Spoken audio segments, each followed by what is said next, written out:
Welcome everybody to This is Beethoven, our live Q&A discussion. I'm Sean MacLean from Classical King FM, coming to you from home today for this live discussion, which last night, if you were able to join us, we had focused on isolation, a good theme for the year 2020, because in Beethoven's life, isolation was a major issue, if in no small part due to his loss of hearing through his life. Last night, we heard about a newly composed and heard from a newly composed, half improvised, half written piece, very much in the style of Beethoven. We had a theater piece, we had choral works. Tonight it's going to be existential and that aspect of Beethoven's life. So that means looking into the later time in his life when he had come to terms with and actually fully lost his hearing and was thinking a lot about life. And so are our Northwest partners who will be contemplating his life through a lens that's not just musical, theater, dance, and music. And if you're just joining us, This is Beethoven is this virtual festival, the biggest in Seattle, with 17 arts organizations celebrating a pretty big birthday, the 250th of Ludwig van Beethoven. So let me introduce the artists who are featured tonight at 8 o'clock. We'll start with Jeffrey Frasset, who is the actor and associate professor of acting at the University of Washington School of Drama. Hello, Jeffrey. Nice to have you with us.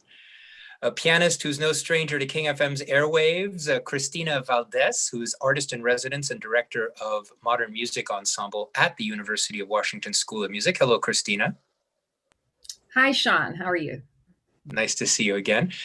Zoe Schofield is the co-artistic director and choreographer of Zoe Juniper. Welcome, Zoe. Hi, thanks. Nice to have you here, along with Jennifer Shuey, the other artistic director and designer of Zoe Juniper. Hello, Juniper. Hello. Rana San is artistic director of Northwest Film Forum. Hello, Rana. Hi, Sean. Hi. And Kristen Lee, who is the co-founder and artistic director of Emerald City Music, who are the organizers of This is Beethoven. Nice to see you, Kristen. Hi, Sean. Hi. Finally, a violist who has been my guest with his incredible quartet, the Miro Quartet, John Largesse, who's been in our library performance space before we moved to our Seattle Opera Center. It's great to not only see you again, John, but to have been listening to your fantastic recent recording of the late Beethoven string quartets. Welcome. Thank you, Sean. Thanks for having me and for having the Miro Quartet also to play. Yeah, well, you've made a big impact here in the Pacific Northwest with both your actual appearances in this part of the world and your virtual ones this last summer. I'll start with you because tonight's theme is the theme that we can call existential, something that is so relevant to Beethoven's life. The late quartets really start to address the no holds barred aspect of what it is to be alive. You know, there's no decoration anymore in Beethoven's late quartets. Everything has a reason. He's not indulging the cadences and patterns and harmonies of his predecessors anymore. He's fully in his voice. And of course, that voice is entirely in his head now, since he can't hear what he's actually writing. You made this gorgeous recording of the Beethoven quartet cycle, 16 years of work, I think you told me. Yeah. I'm hoping you can tell me about the late period, the late quartets, and the piece we'll be hearing tonight, which is the Opus 130. Sure. So it's interesting. I was reflecting a bit with Beethoven. I think he still would have been the most important or influential composer of his day and maybe the whole 19th century, even if he had never written any of the late music. So much of what he wrote before that changed how people listened to music, how other composers wanted to write. But this late period is really something totally other, as you mentioned. He's living in his own musical world. He couldn't hear other people's music. Of course, he could read the scores. But he had really let go of the idea of trying to impress people, I think, or trying to show off even. He had had a lot of suffering in his life, the 10 years before this late period, bad health, many failed relationships, family loss. But tummy problems as well, digestive issues. Yes, and he actually was going to be dying during this whole period. of the late quartets by degrees of liver failure, among other things. So he suffered a lot physically, emotionally, socially. And in his music, particularly in the late quartets, he goes really deep inside what it means to be human, I think, what it meant for him to be alive and be creative. There's a lot of very tragic music, but surprisingly, lots and lots of very inspiring and surprising and sometimes bewildering music in the late period as a whole, in the late string quartets, and certainly in the Opus 130 quartet that you're going to hear in our performance tonight. In fact, the last movement of the 130 quartet, the so-called Great Fugue, would be Beethoven's perhaps most bewildering work to his audiences of the time, and really to audiences for the next 200 years. Today, it's a crazy piece. It's crazy. Igor Stravinsky famously said that this piece, The Great Fugue, was contemporary when it was written and will always be modern contemporary music, no matter what century is listening to it. I'm paraphrasing a little bit, but it's shocking, it's dissonant, it's angry. Nothing about it is familiar, and yet to his listeners, everything about a fugue was familiar or should have been familiar. This is Beethoven really kind of wrestling with his own voice and what music is, what string quartets can say. A small ensemble somehow is kind of a whole hour of the universe packed into 6 movements, some of them short, some of them long. Let's talk about the second to last movement, which has always moved me profoundly and is somewhere out there in the Oort cloud, way beyond the reach of Pluto right now, because the Voyager spacecraft is carrying a recording of that cavatina, that 5th movement, which I think you'll agree with me, John, is just, it's an experience in stretching time. It's almost Einsteinian. You don't know where the time goes when you're listening. I can't even imagine what it's like playing that piece, the state of mind you need to get into. It's an amazing slow movement. It's one of Beethoven's most beautiful. It was apparently, according to one of his students, his own personal favorite slow movement that he ever wrote. But it's also interesting to think that in the set of quartets that the 130 is part of, the Galitzin quartets, all the other slow movements, 127, 132, they're 18 minutes long. They're 22 minutes long.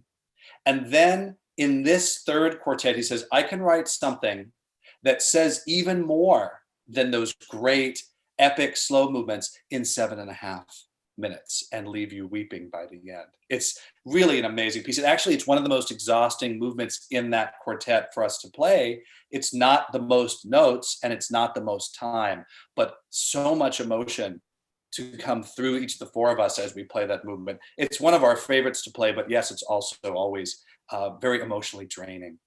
You use the word exhausting, and it's a word that comes up a lot for performers who are handling Beethoven. You know, it's like a crazy dream you just can't shake. And what I just said there is not my words, but actually a Boston Globe description of the Guggenheim Fellow winners that I'd like to talk to next, who are Zoe and Juniper. A crazy dream you can't shake. This is what happens when you mix dance and video technology.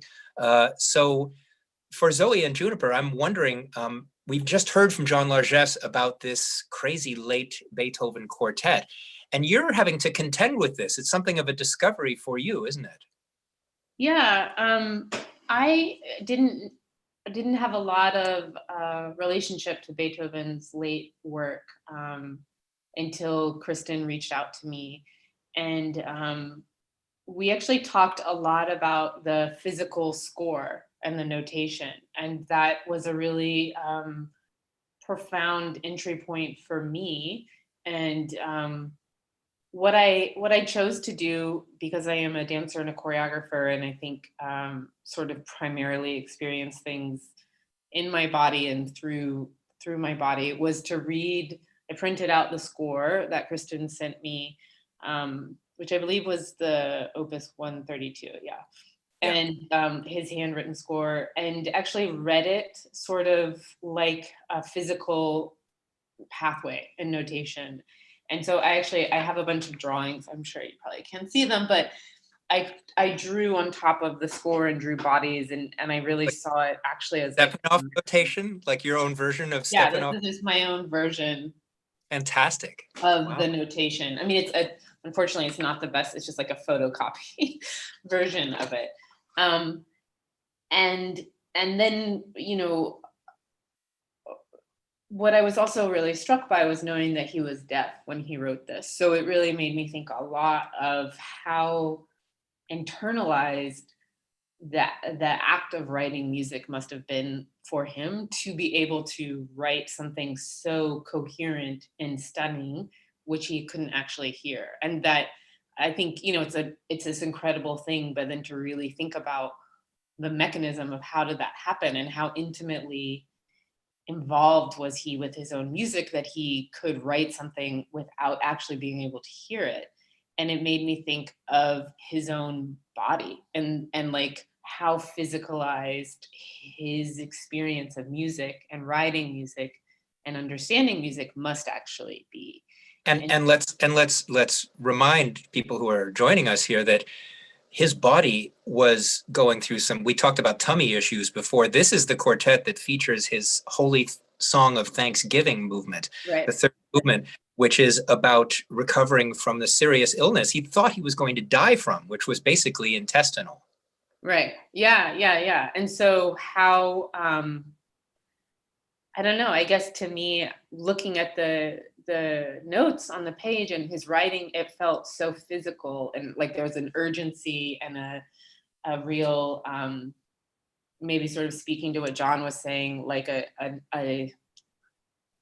sort of letting go of anything superfluous. That's what I sort of feel looking at these notes and reading these notes. And so to me, I felt like, oh, I can access this in another way. And so that's what we did. And then we also really wanted to play with a sort of defamiliarization, because to me, I feel like unless somebody is a real aficionado and knows the ins and outs of the movement or the music having played it, I think it's a little easy in this day and age to sort of be like, oh, it's Beethoven, and just hear it as a monolith, as opposed to the very just incredible, unique, all of the work that it is. And so we thought that if we sort of slowed it down and played with it and also put it with dance, that perhaps it would ask people to have to listen to it again as if for the first time. And so that they could kind of fall in love with the music again and relate to it again. And that I feel like, you know, music can be the sound of dance and dance can be the physicalization of movement. And so that's, you know, really what we were going for. And I love that you went to the score itself and the graphic aspect of the score rather than the sound from a recording, because a lot of choreographers would go with the sound as their starting place for the movement. It's a very interesting choice to go with his actual graphic layout.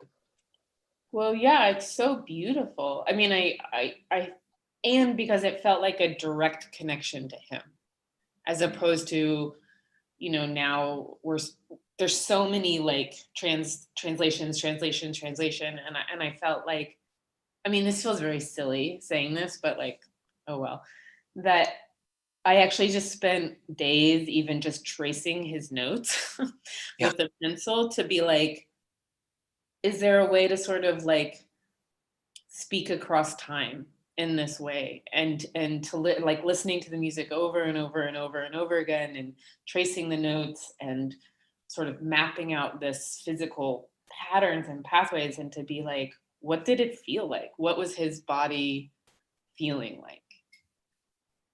Wow. Do we have Juniper with us? Yeah. I had a couple of interesting thoughts of responding to some of the stuff that you guys were talking about earlier. Like it just sort of blumped into my head, this idea that like, I think John said that one of these pieces was one of his students said this was his favorite piece he'd ever done. And I was like, wait, wasn't this when he couldn't hear anything? So it wasn't based on the sound. It was based on what he heard inside. And then I was thinking, I'm like, well, all of our creative energy is 90% inside our head anyways. So what happens when you can't actually see or hear the thing that you are creating?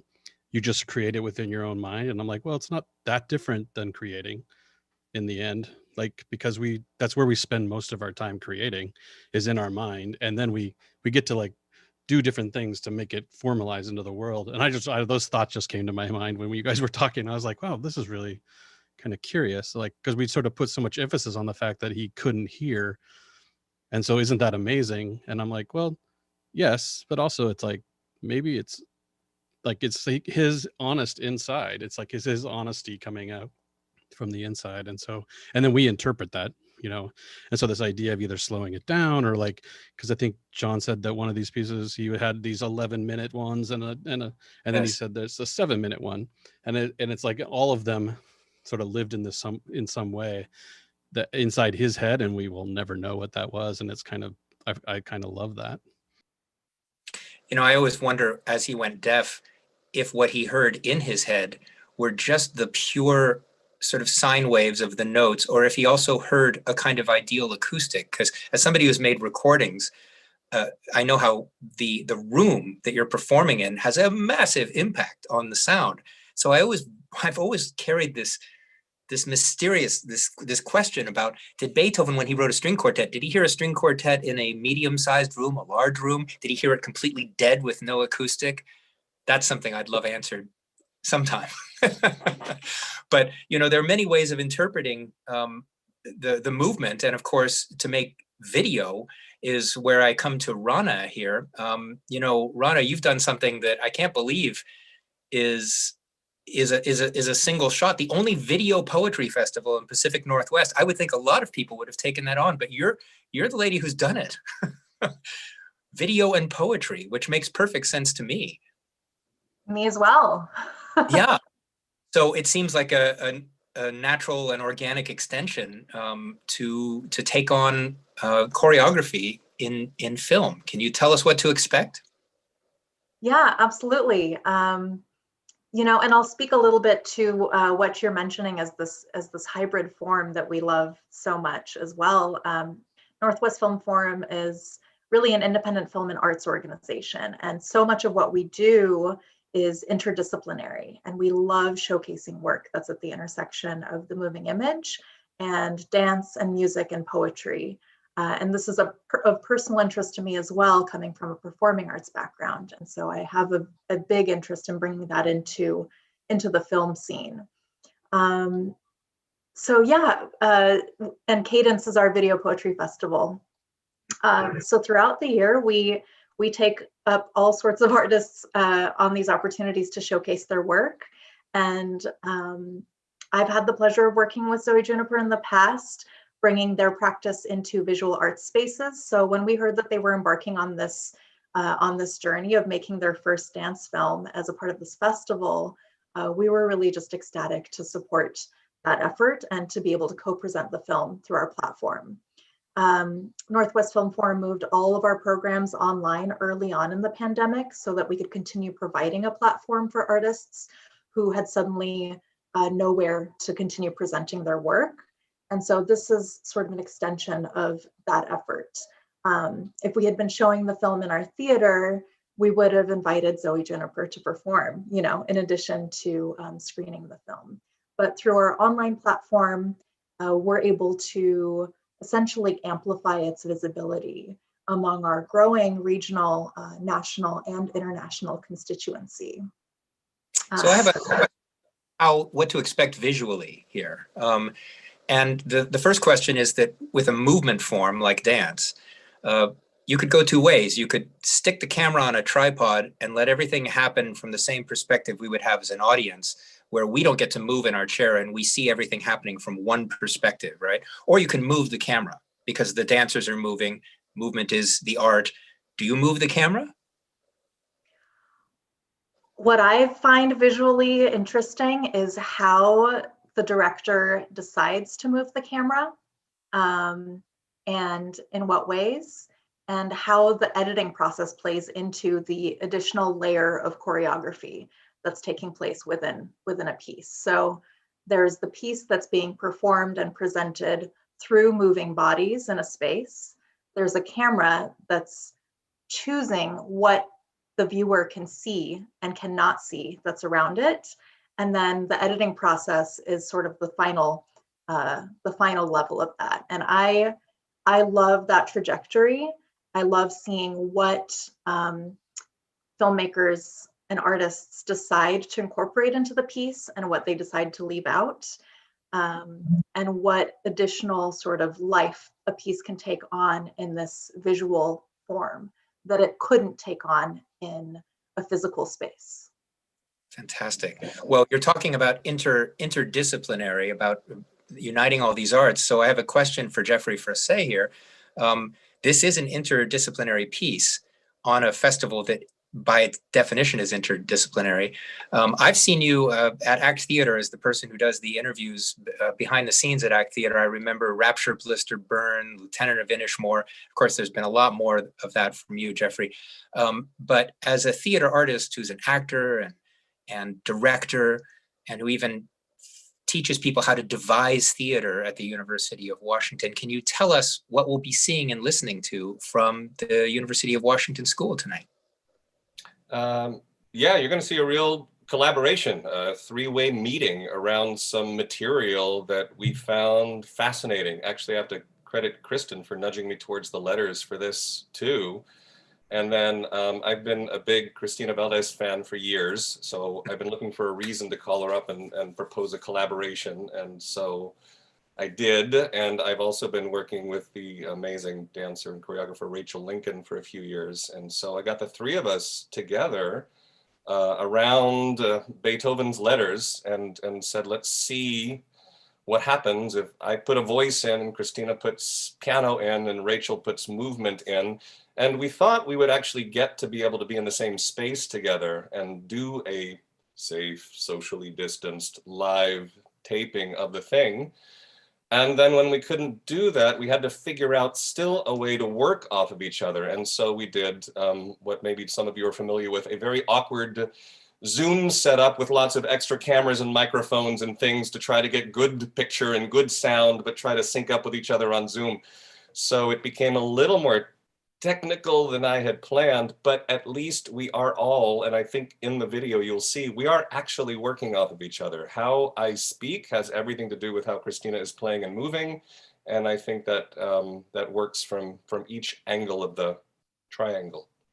That's great. Beethoven himself never had to deal with, digital latency. So, so we've all been subject to this digital delay that makes actually responding in real time quite challenging.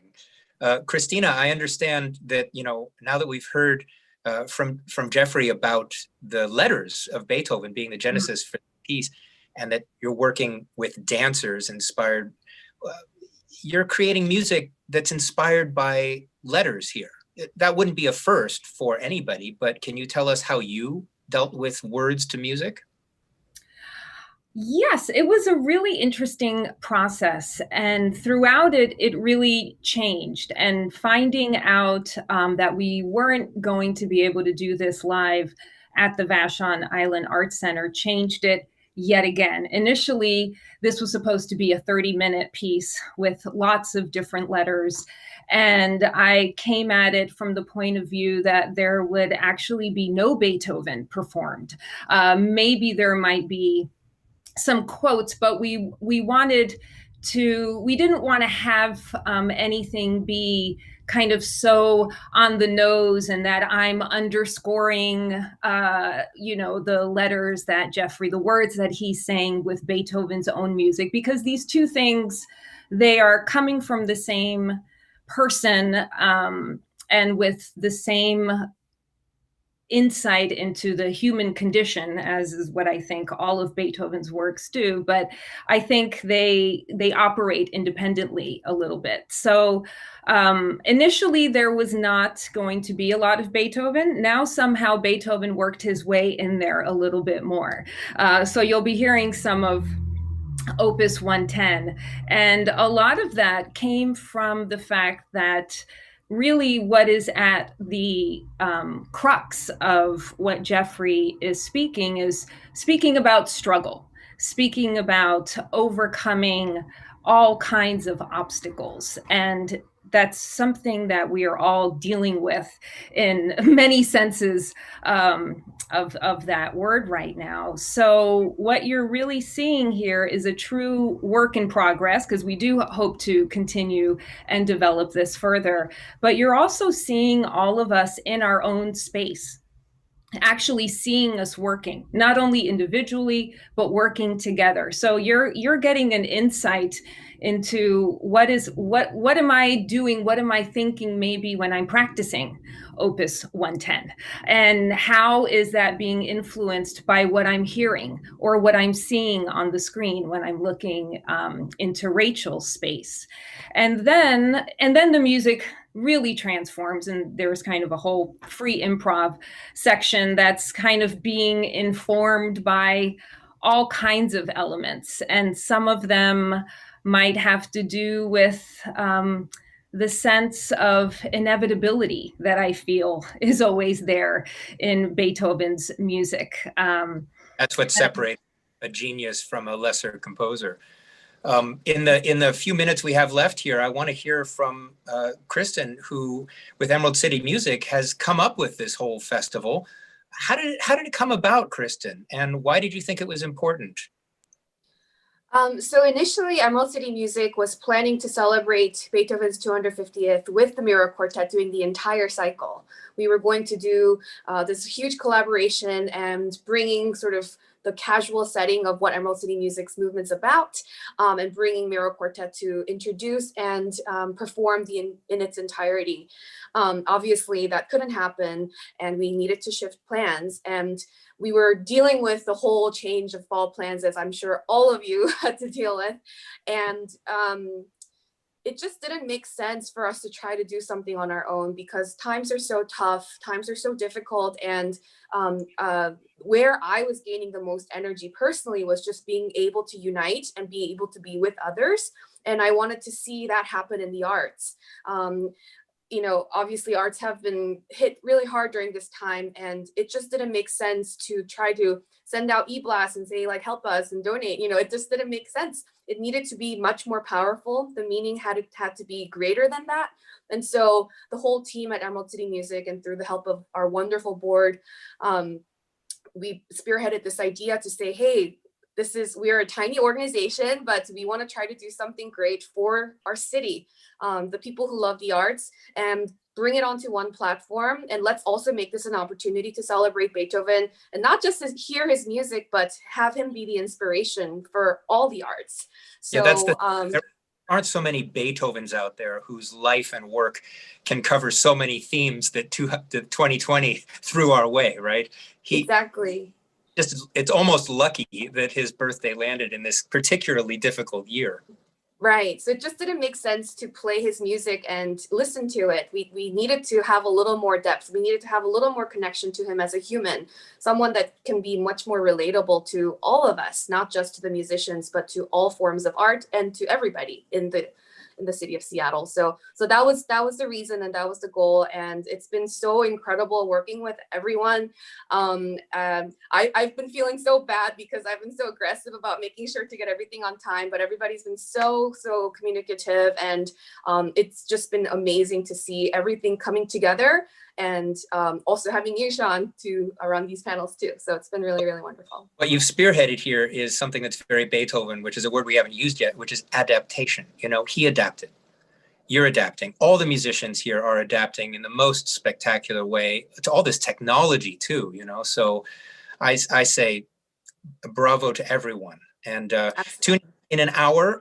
We'll celebrate the third day of the festival with the existential theme. We'll be hearing from the UW School of Drama, Dance, and Music, Zoe Juniper in collaboration with Northwest Film Forum, Emerald City Music with the Mirror Quartet. And remember, these streams are free, available also if you have a donation until January 4th. So you can catch that as well. Hope you can join me for the last of these tomorrow at 6:30. We'll have Seattle Youth Symphony Amazon Symphony, the Rhapsody Project, and the Seattle Modern Orchestra for the final panel discussion of This is Beethoven. Meantime, thank you all for your participation tonight. Thank you. Bye now. Bye-bye.